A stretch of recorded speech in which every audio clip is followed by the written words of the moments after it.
Hello everyone, Madeline again. In this video, I would love to talk to you about something that I did in student teaching that I feel a lot of people didn't get enough of. Because remember, I had 3 semesters of student teaching. Most people only get 1. You either didn't get enough of, or if you're in an alt-cert program, you definitely didn't get enough of. But it's so beneficial. And that is, you should record yourself teaching. Okay? Now, this is going to sound very scary, very daunting. And don't get me wrong, it is the first like 2 or 3 times you do it. But once you get in the practice of doing it, it's just a form of self-reflection. So I'm located in Texas, but if you're watching and you're in a different state, I'm sure that you have like a rubric that you're graded on. So that means like whenever you have your observations, your principal or your admin, whoever's rating you, they come in with a rubric. Okay, so in Texas, ours is called TTES. Okay, I can't remember exactly what it stands for, but anyways, it is a tool. Okay, so I want you to get in the habit that that is a tool, meaning that is something you have a right to use and see as well. And whenever I was in student teaching, it was my favorite tool to use because it tells you exactly what you should be doing, how you should be doing it, and it gives you how to rate. Like you can rate yourself based on it. So it is a tool to help you grow. And remember, we are in the business of educating students, and our competition is for our students to grow and to succeed. Our team is each other. Okay, so this is just something that's going to make you a better teacher. And if you're a better teacher, that's going to benefit your students. If you're a better teacher, that means you can help other teachers, which are going to benefit their students. Okay, so do you see how like growth it starts with you, but it can trickle up into so many bigger components. Okay, so back to recording yourself teaching. So you can go about this however you want to.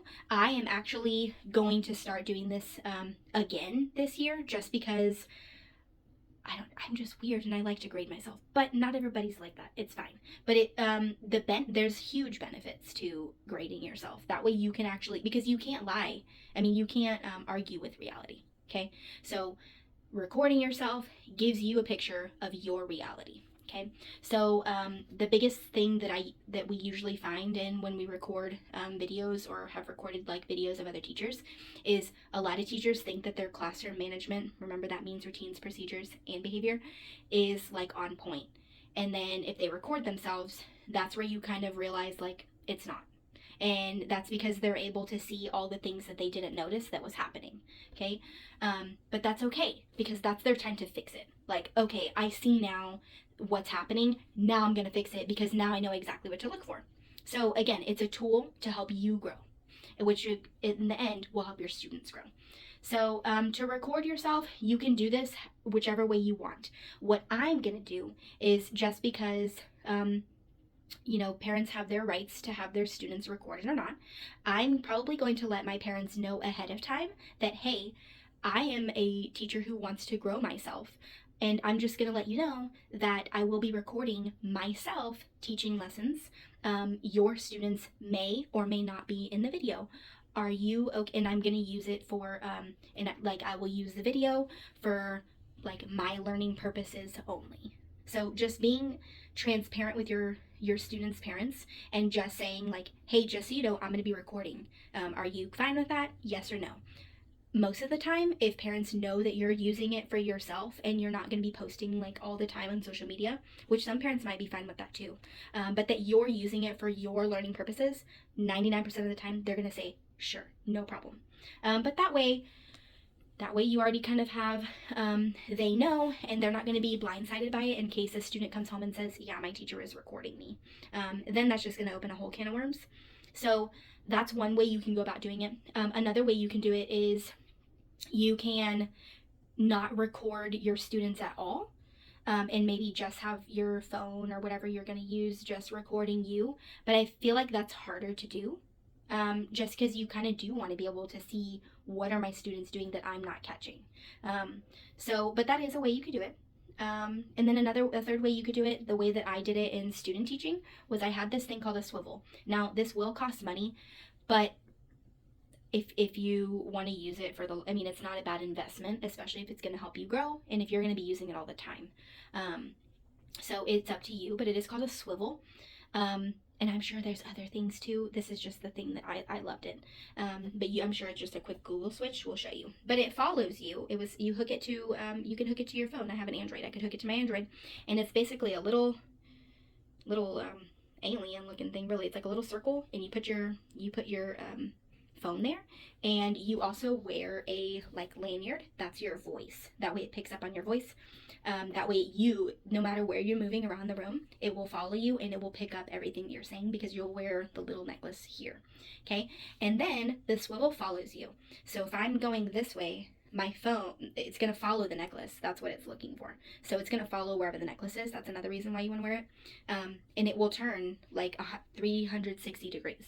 So that is worth the investment if you're going to be using it all the time. But you can definitely just start by doing a simple phone recording. And after like 3, 4, 2 times, whatever, you might fall in love with doing the process. And then that's when you can just buy a swivel or look something else up on Google.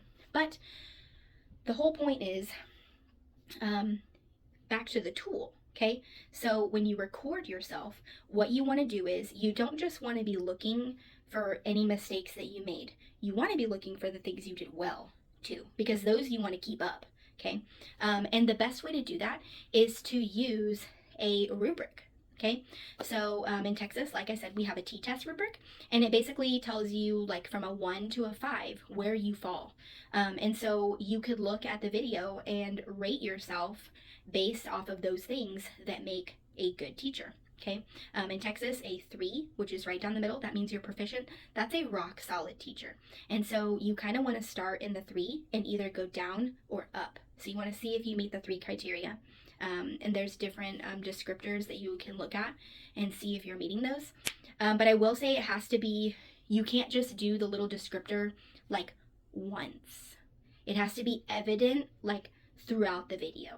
Okay, so just because I corrected Johnny's behavior one time, but he misbehaved like 4 other times after that, just because I did it once, that doesn't mean that I meet that criteria.